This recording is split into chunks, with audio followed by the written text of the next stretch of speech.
All right, ladies and gentlemen, welcome back to the Steve Malzberg Show as we try to hook up with Congressman Marsha Blackburn from the great state of Tennessee. But I want you to hear.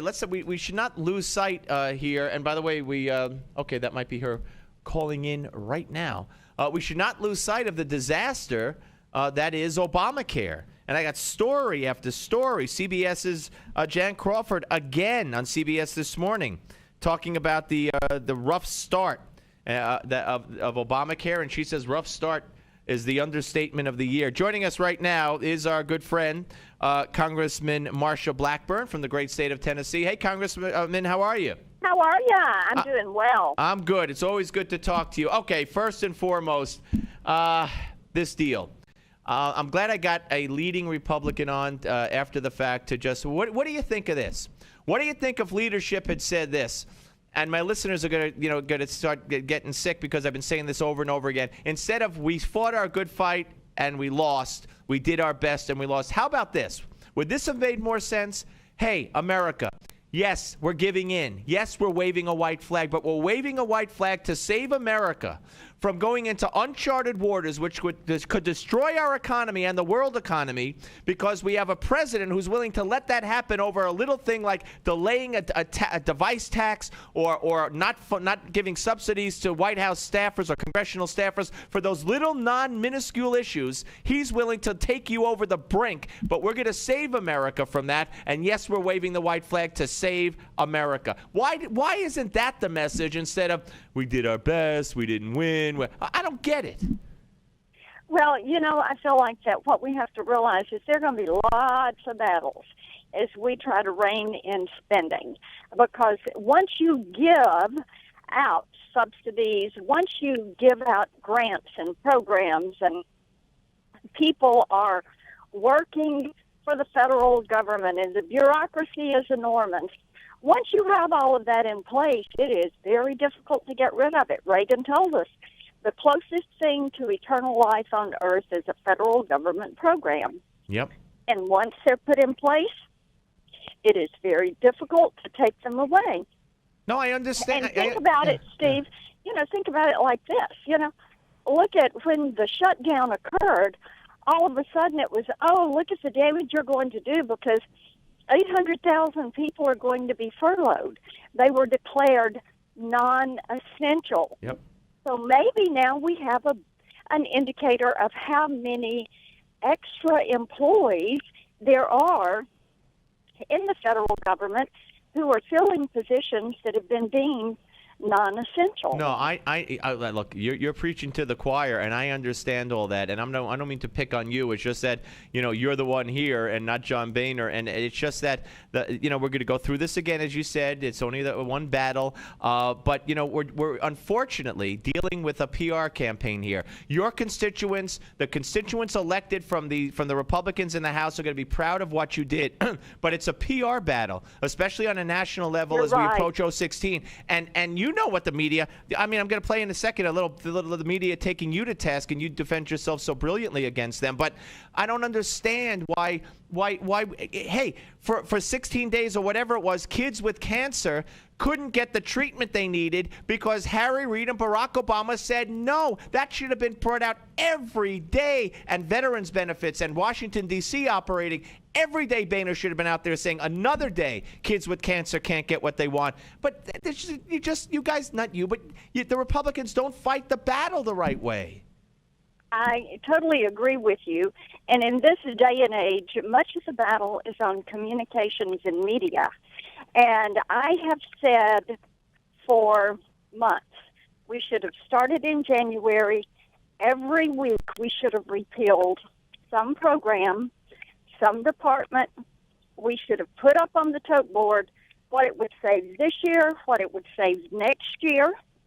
And then when we got down to a battle over the budget, over the continuing resolution, if we didn't have a budget, or over the debt ceiling, we would be able to point to a number and say, we wouldn't be in this situation if the Senate passed our bills because we would have saved X number $100 billion.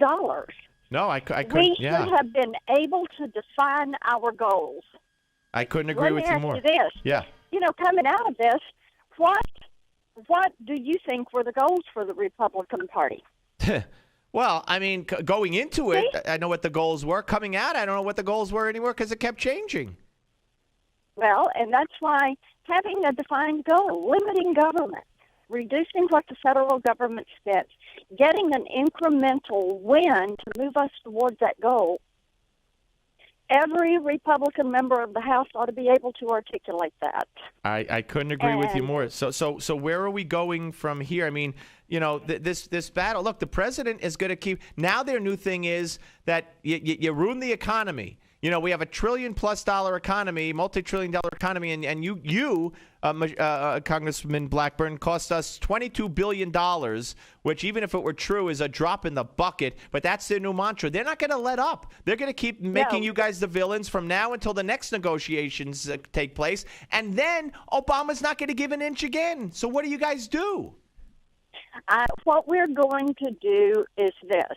Number one, we've got to admit that we're underwater when it comes to this PR game, and we've got to set some definable goals. We've got to realize and admit that we have to make certain people understand, as the minority in Washington, even though we control the House, we control 1/2 of 1/3 of the federal government. And we can do a great job of block and tackle. We can do a great job of holding bureaucrats accountable, but there are some things that we will not be able to do until we take control of the Senate and take control of the White House. Then secondly, as we go to conference on the budget and as we look at the debt ceiling in February, we've got to lay out our goals, and I hope that we make a priority of entitlement reform and tax reform and lay those out, build support for it from people all across the country, Democrat, Republican, Independent, have them talking to their legislators. And I hope your listeners will follow me on all of this. Twitter is @Marsha Blackburn, Facebook is Marsha Blackburn, and our website is blackburn.house.gov. All right. Well, I'm sure they will. We'll post all of that. Let me ask you, John Boehner, even some of the staunchest Tea Party members have rallied around him in the aftermath. Is that your opinion as well? Yes, it is. I think that he listened to the conference.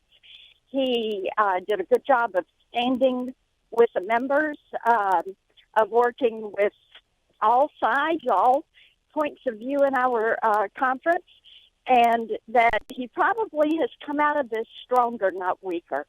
All right, I want you to hear, before we leave you, Congressman, I want you to listen once again to what you already went through, but that would be your appearance with Thomas Roberts on MSNBC, cut 41. When it comes to Obamacare, do you hate Obamacare more than you love your country? I got to tell you something. I think that comments like that you are making are just incredibly inappropriate.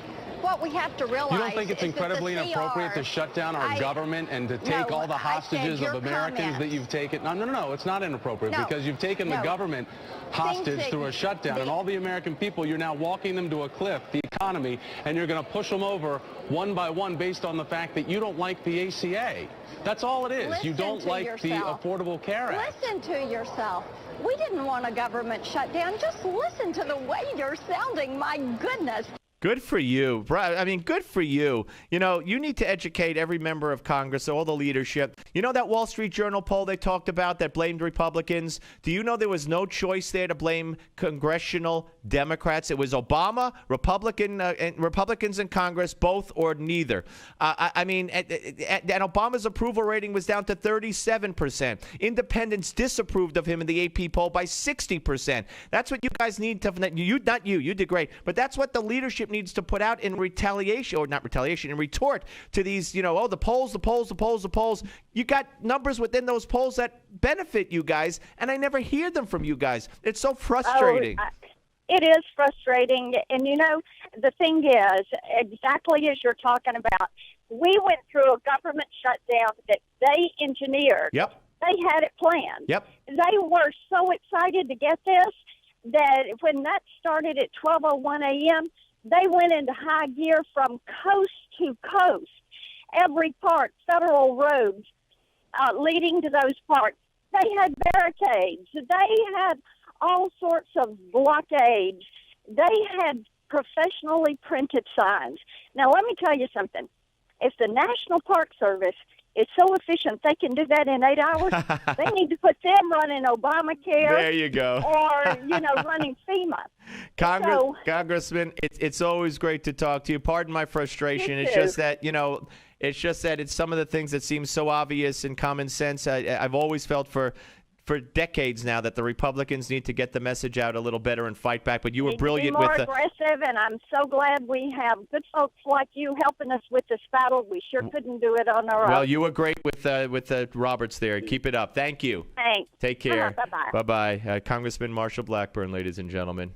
I feel like when I'm talking to her or to one of the Republicans that I finally got, it's like, okay, now I'm going to be heard by someone who can actually put it into action. But it's tough. It's a tough code to crack, as they say. When we come back, I'm looking forward to this. Our friend John Bachman, Newsmax TV anchorman, will be here. He's on a very special mission around the country, which we'll talk about with him and more when the Steve Malzberg Show continues on Newsmax TV and radio.